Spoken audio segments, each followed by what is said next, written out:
Well, nearly 26 million adults and children are living with diabetes, and that number is growing. Thankfully, though, there are ways to control diabetes, and here to share some healthy solutions for our diet, registered dietitian Carol Shriver with Presence Health. Carol, nice to have you here. Hi. Nice to be here. Thanks. So, anything that may surprise people when it comes to diabetes that you can think of? Just a growing number of people being diagnosed with diabetes over the last 10, 15 years. And it's staggering, the numbers. Yes, it's increasing more and more every year. And what's the difference between type 1 versus type 2? Type 1 diabetes is diabetes that requires insulin from the onset. Type 2 is usually based on lifestyle, more so than anything else. A lot of times people are overweight, they live sedentary lives, they don't eat right, and they can often they can control their diabetes with diet, exercise, and medication, oral medication first. So there's no cure for diabetes, but it can be managed. It can be. Now, okay, so the difference is there between the type 1 and type 2, 2 being, you know, with your weight and stuff like that. Could that one go away if, you know, you get your life fit and healthy and on the right track? Well, once you've been diagnosed, you're always a diabetic? Oh, that's correct. But they have a lot of screenings that they're doing now. They are diagnosing people with pre-diabetes. At that point, that should be the wake-up call for people. Okay. Their blood sugar's elevated. They have all the signs, you know, overweight, you know, lifestyle type things that they can change. Yeah. Now, what would be a safe level in the sugar department for someone with diabetes? To be diagnosed with diabetes, you have to have a fasting blood glucose of 126 or greater. Oh. Is that high? I don't know what's normal. It's actually not too high. No? Pre-diabetes is anywhere from 99 to 125. Okay. So when they start seeing, they'd like to see your blood sugar between 70 and 100. And when they start seeing it inch up, that's when they start That's a getting red flag. concerned. It is. Okay, well, you actually have an event that's going to teach people about diabetes. Correct. What's coming up? We have an event called Know Your Numbers. It's at Presence Covenant Medical Center on June 29th. That is a Saturday from 10 o'clock in the morning to 2 o'clock in the afternoon. There are going to be free screenings. People will be there presenting. Two different people will be there presenting. I'll be there doing cooking demos and talking about nutrition.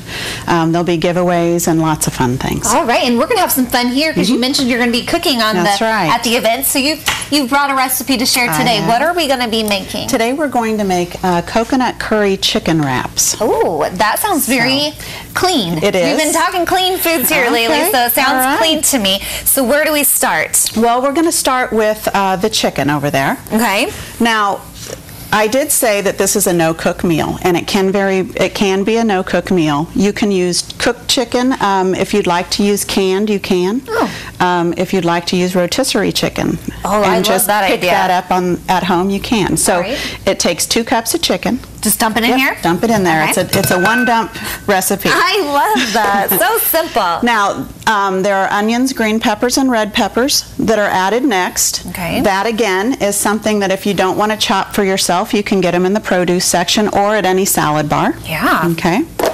Over here I have some other things that are shredded carrot, lettuce, and cabbage, as well as cilantro. Oh. If you would like to use a spatch. There you go.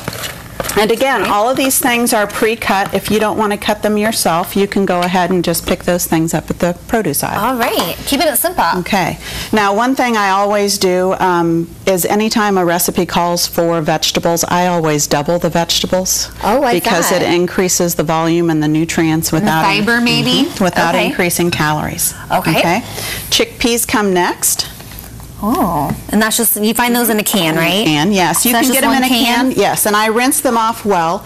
The thing with the chickpeas is that they do have some sodium unless you get the no added salt.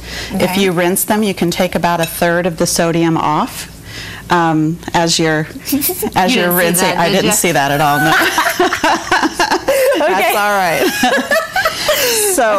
So that's the deal with chickpeas. The chickpeas are high in fiber, a great source of protein, and they're virtually fat-free. Okay. So, and then we've got some cashews. Those go on at the end. Oh, all right. And then the next thing is we need to mix the dressing.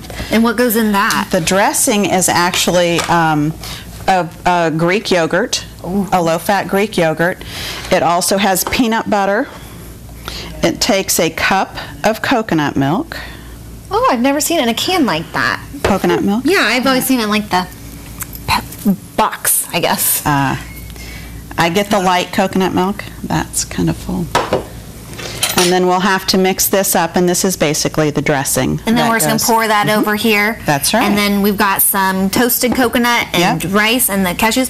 But you're going to stick around. We're going to let you, we're not going to make you force stir that super fast, but we'll let you stick around. We'll reveal this a little bit later. All right, sounds great. All right, Carol, thanks so much. To sign up for the Know Your Numbers Diabetes event at Presence Health Covenant Medical Center. Y'all are changing your names on me, trying to confuse me. We'll have it all posted on StayLiving.tv after today's show. Coming up, though,